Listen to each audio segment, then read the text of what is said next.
Hello everyone, this is Alex. Today I want to talk about something spiritual. It's a topic that I've been wanting to talk about for a while.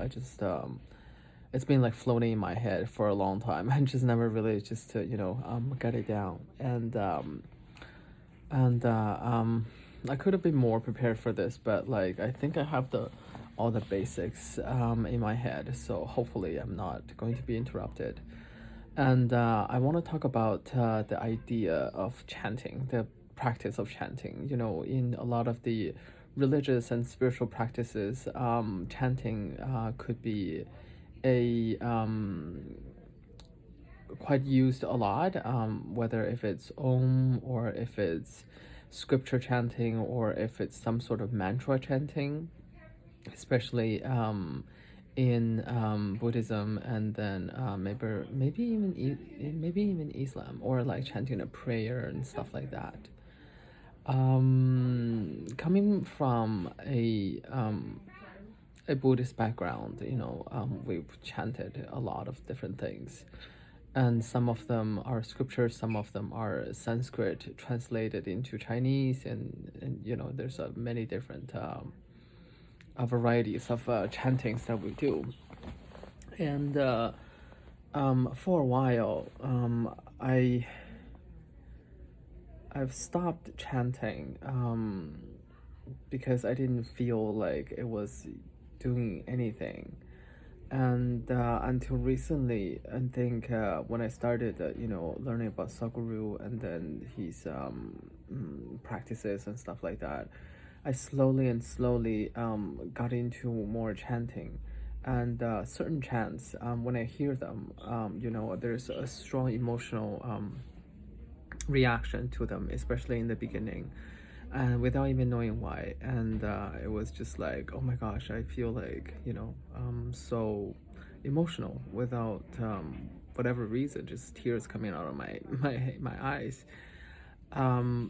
So I started chant more. I chant the Linga Bhairava Sutti, the also the also so for the Linga Bhairava Sutti. So basically, Linga Bhairavi is a representation of the feminine energy in the universe. Basically, when I was chanting her stuti, so basically there's it goes like Jai Bai Devi Devi do do do do, like her name is chanted 33 times.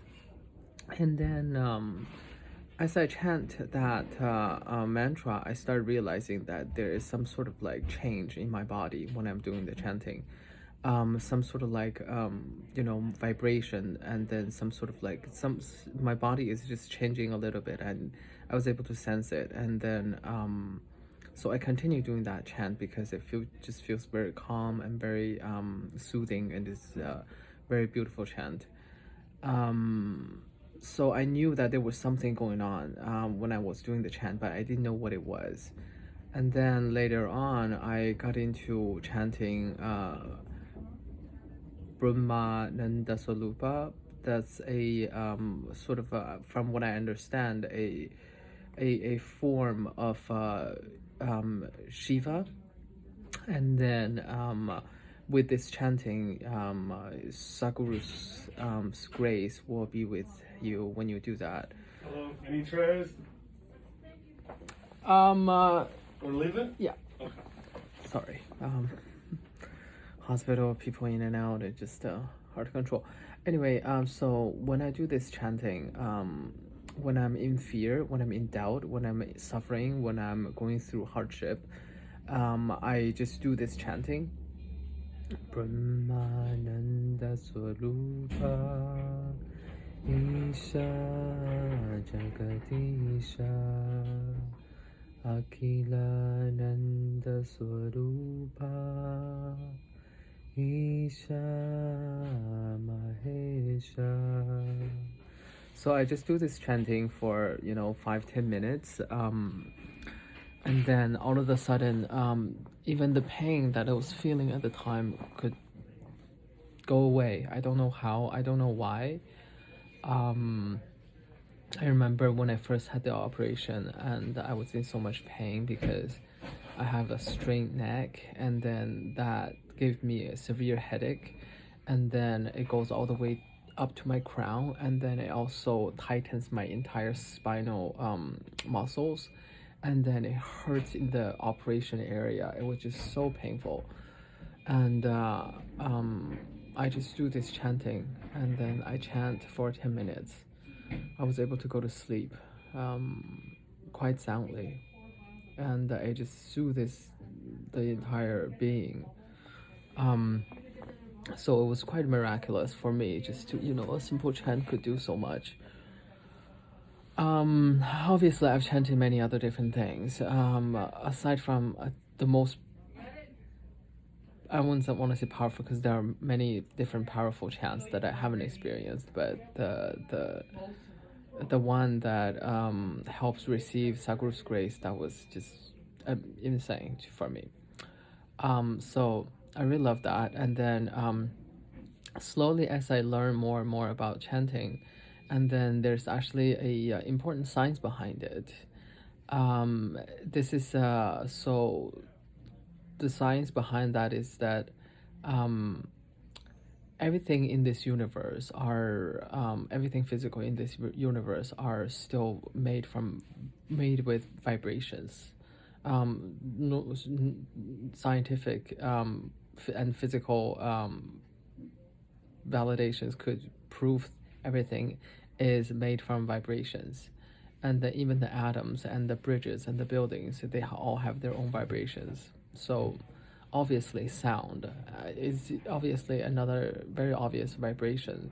Some physical forms are more solid, but sound is a very mobile vibration. So when a sound is made, a certain vibration is also formed, but that certain vibration also have its own geometrical shape to it. We are just unable to see it, but with certain technologies, people are able to represent it. You can find it easily on YouTube, where with a certain tune or certain sound being displayed while a magnet, while iron powder is scattered on a plate, and then on a table or something, and underneath there is a magnet, and then you could see the no, you don't need the magnet, even just the iron powder or whatever powder on a table, on a platform, with the vibration of the sound is able to create very complex geometrical forms. And then with a certain arrangement of sounds, you could create also complex geometrical forms. Now those forms represent those form created by the vibrations would be able to are representations of certain divine or certain consecrated powers, and those kind of geometrical forms would have the power to change the your surrounding or my surrounding or my entire vibration too, because everything is vibration. We are all vibrations too. So when a certain sound is uttered, that could help you realign with a certain more powerful forms, and then bring you the sort of, what do we call, the grace or increase of a vibration that of you and me, and that way it will stabilize you, bring you certain realizations, and more. So there is a sort of scientific explanation of sound and chanting, especially in Sanskrit. Apparently, Sanskrit language is created so that the certain sounds, when with certain sounds arranged together, they will activate certain chakras. So once once certain chakras are activated, and these kind of activation will bring in energy, different forms of energy, and then the energy will follow the geometry. The energy will be able to form better geometry in our body, and that way it also increases our own energy level. So everything is sort of like connected. When you are able to make the correct sounds and to create the correct geometry and activate the correct chakras, so that you will be able to create the appropriate inner environment for yourself and for the things that you want to do, and then for your surroundings too. So these things are kind of interesting, and then it could be just complete BS for somebody, but with a personal experience from the benefits of chanting, I only know from my own experience that it works for me. If it works for you, that depends on if you try it or not, and then it's just with my personal experience, this is the case, and I know it works for me. So I just wanted to share this a little bit. That's all. Bye bye.